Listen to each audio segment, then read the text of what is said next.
Welcome to the warm-up presented by Ford. Chris Miles here with Isiah Thomas and Brendan Haywood. What's up, fellas? What's up? What's going on? What's going on? What's up? What are you doing, Zeke? I'm Tim Hardaway. That's Tim Hardaway? I like that impression. I'll roll with that. What's up? I'll roll with that. 8 games tonight with the last tip coming at 10 Eastern. That's when the Lakers will meet the Warriors. Anthony Davis sitting out with a shoulder injury for LA. LeBron James has scored under 20 in back-to-back games, but is averaging 13 assists in those 2 contests. The NBA's leading scorer, James Harden, will face the Clippers at 7:30. Harden just doing historic things yet again. Here is the proof of exactly what James Harden has been doing through the first 10 games. Some elite company.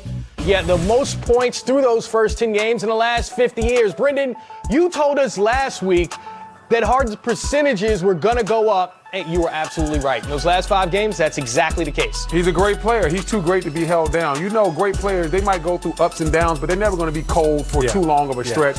We knew Harden was going to take this up another level. We knew he was going to be more efficient, and now we're starting to see vintage James Harden. Yeah, and that probably was the scary thing, that he was averaging those points while not shooting the ball well.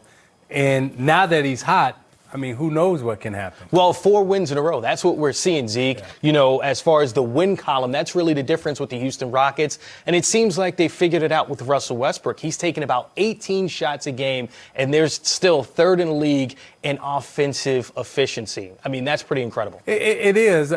You still look at them, though, and you say, okay, I think these 2 can play better. Right. I know they can play better, and I know Houston can be better. Can they keep improving month to month? And I believe they will.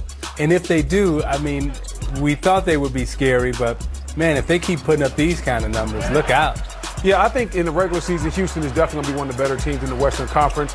Mike D'Antoni, yet again, has made this work. 2 ball-dominant guards fitting in his system. We have questions about when Chris Paul joined this team a couple of seasons ago. Same thing this year with Russell.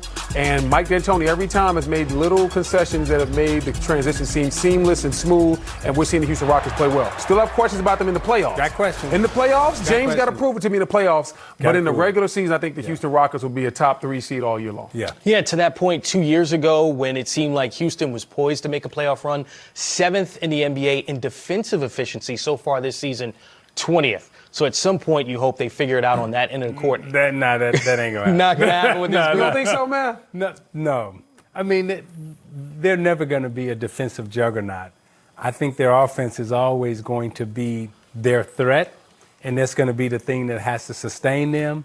Defensively, I just don't see them having the willingness and the temperament to really say, okay, we're going to be a juggernaut as a defensive team. Well, that's going to be a problem for them, because when you look at both those LA teams, they play defense. The Lakers are a very good defensive team. The Clippers getting Paul George back, they're going to be even better defensively. A lot of defensive teams out there. If you're trying to go to the NBA Finals, you can't just be all offense. Hey, I watched all the videos this summer of James and everybody working out. I didn't see one NBA player doing no defensive slides. Man, don't nobody want to see that. Nobody's supposed to see those videos, Zeke. Everybody was working on their offense. Hey, Zeke, man, you can't get your likes up on Instagram with posting defensive slide videos, man. You got to show some crazy threes. Some defensive slides with the oxygen mask on, jumping up and down on that box. They ain't going to get you none. That's not going to cut it. That's not going to fly. Well, you mentioned something that seems to be, we just all agree that this is the LA Clippers' identity defensively. They're 11th in defensive rating, so you'd expect them to be higher. Do you think that's just Paul George's absence, or why do you suppose they're not higher as far as being a defensive team? Well, I think Paul George isn't there. So when you get I think Paul George last year. Who's supposed to return against the Pelicans tomorrow? Last year, Paul George was probably the best 2-way player in the league.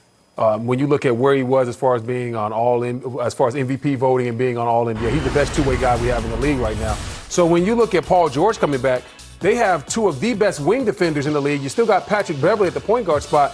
This Clipper team defensively, they're not going to be at their best until Paul George is in shape and figuring out this whole team system and dynamic. So look for this Clippers team to probably be hitting at their best around January.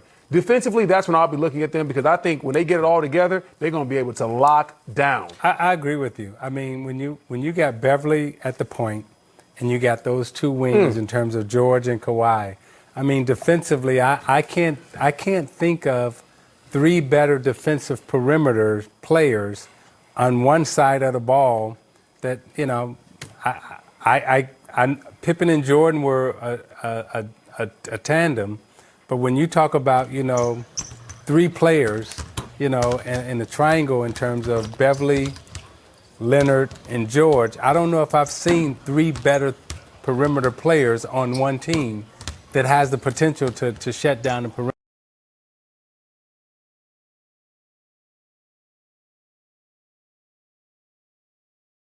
perimeter like they do.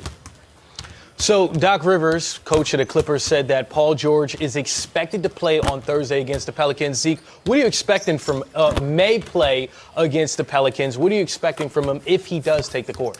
You know, that first time out, all of us from injury, right? We've worked hard and everything else, and we normally come out and we have a good first game, right?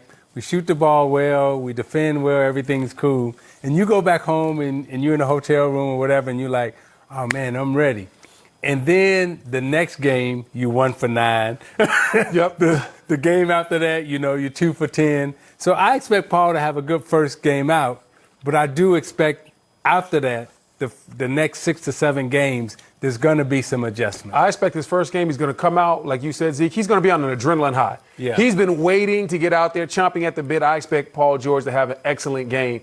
And then you look at the team, the Pelicans, that should be a good matchup for him as well.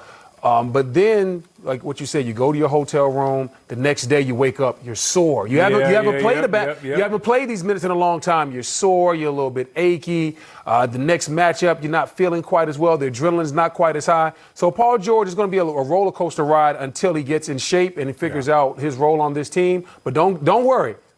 Come January, he'll be just fine. Well, we just got that Paul George update that he may play tomorrow. Let's take a look around the league at some other news and notes. Second night of a back-to-back tonight. Anthony Davis out. Joel Embiid also out with a knee injury. And then Iman Shumpert has signed with the Brooklyn Nets. Brooklyn had an extra roster spot till Wilson Chandler's 25-game suspension ends in December. I'm happy Iman got a deal. Congrats, Iman. I'm glad Shump's back in the league. So am I. Hey, for our Twitter friends out there, get your questions ready for Zeke and Brendan. Hit us up, and they'll answer your questions later on in the show. Ask Brendan all the questions.